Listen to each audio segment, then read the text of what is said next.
कामाख्या देवालय का द्वार 20 मार्च से बन रहा है। अभी 30 जून तक मंदिर का द्वार बंद रहेंगे।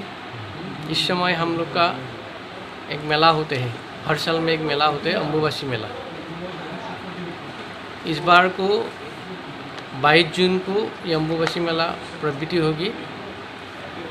सुबह 7:53 15 सेकेंड में ये प्रवृत्ति होगी और 25 जून को शाम को 8:16 55 सेकेंड में निवृत्ति होगी। हर साल में ये अम्बुबासी का टाइम प्रवृत्ति से निवृत्ति तक मंदिर का द्वार बंद रहते थे, लेकिन इस बार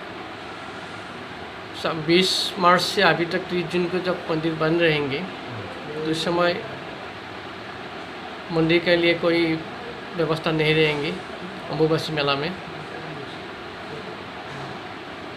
ये अम्बुबासी मेला में सभी को अनुरोध कि माँ देवालय का द्वार तब तक बंद रहेंगे, भक्त को माँ देवालय के लिए पूजा अर्चना के लिए आने के लिए बंद रहेंगे।